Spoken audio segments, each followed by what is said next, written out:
ఏ వయసు వాళ్ళకైనా ఎగ్ అనేది హెల్తీ ఆప్షన్. బ్రెడ్ స్లైస్ లో ఎగ్ పెట్టుకుని తీసుకోవడం వల్ల శరీరానికి మంచిది. ఎగ్ ద్వారా ప్రోటీన్స్ కావాల్సిన మోతాదులో పొందవచ్చు. అయితే ప్రతిరోజు ఎగ్స్ తినడానికి బోర్గా ఫీల్ అవుతుంటే డిఫరెంట్ గా టేస్టీగా తీసుకోవచ్చు. దీనివల్ల ప్రోటీన్స్ అందుతాయి. ఎగ్స్ ని డైలీ డైట్ లో చేర్చుకోవచ్చు. అయితే చాలా మందికి ఉడికించిన ఎగ్ ద్వారా మాత్రమే సరైన పోషకాలు పొందవచ్చునని భావిస్తారు. కానీ ఎగ్ ని రకరకాల పద్ధతుల్లో తీసుకుంటేనే దాని ద్వారా పోషకాలు పొందవచ్చునని నిపుణులు చెబుతున్నారు. ప్రతిరోజు ఒకే రకంగా తీసుకోవడం కంటే విభిన్నంగా ఎగ్ ని తీసుకోండి. ఇప్పుడు ఎగ్ ని టేస్టీగా హెల్తీగా తీసుకునే పద్ధతులు తెలుసుకుందాం. 1. Scrambled egg. ఎగ్స్ పగలగొట్టి ఒక గిన్నెలో మిశ్రమాన్ని వేసుకోవాలి. కొద్దిగా ఉప్పు, కారం, పాలు కలిపి బాగా కలపాలి. ఇప్పుడు ఒక పాన్ పై వేయాలి. తరువాత కొన్ని టమాటా ముక్కలు, మిర్చి ముక్కలు ఎగ్ మిశ్రమంపై చల్లుకొని బాగా కలపాలి. ఇలా తీసుకోవడం చాలా మంచిది. 2. Egg sandwich.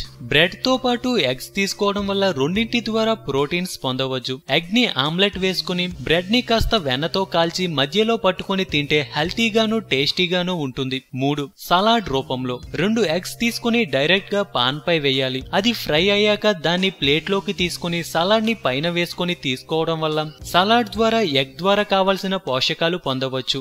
4. French toast. 2 పచ్చి కోడిగుడ్లను ఒక గ్లాస్ పాలలో కలపాలి. బాగా మిక్స్ చేసుకోవాలి. అందులో ఓలోగ్రెయిన్ బ్రెడ్ ని ముంచి పాన్ పై ఫ్రై చేసుకోవాలి. అంతే, ఫ్రెంచ్ టోస్ట్ రెడీ. దీని ద్వారా కూడా కాల్షియం, ప్రోటీన్స్ పొందవచ్చు. 5. ఆమ్లెట్. మీకు బాగా ఇష్టమైన వెజిటేబుల్స్ ని తీసుకుని అంటే ఆనియన్స్, టమాటా, మిర్చి అన్నింటినీ ఎగ్ లో మిక్స్ చేసి ఆమ్లెట్ వేసుకుని తినవచ్చు. 6. Egg bhurji.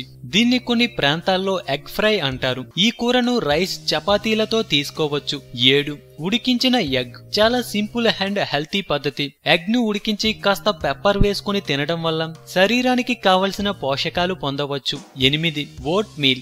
Vote meal health benefits కూడా పొందాలి అనుకుంటే చాలా సింపుల్ గా ఎగ్ తో పాటు తీసుకోవచ్చు. ఉడికించిన కోడిగుడ్లు ముక్కలపై ఓట్ మీల్ ని ప్లేస్ చేసి తీసుకుంటే సరి. ఆరోగ్యమే మహాభాగ్యం అన్నారు పెద్దలు. సో మేము పెట్టే అప్డేట్స్ ని రోజు ఫాలో అవుతూ మీ ఆరోగ్యాన్ని కాపాడుకోండి. మీకేమైనా టిప్స్ తెలిస్తే కామెంట్ లో పోస్ట్ చేయండి. చివరగా సబ్స్క్రైబ్ చేయడం మాత్రం మర్చిపోకండి.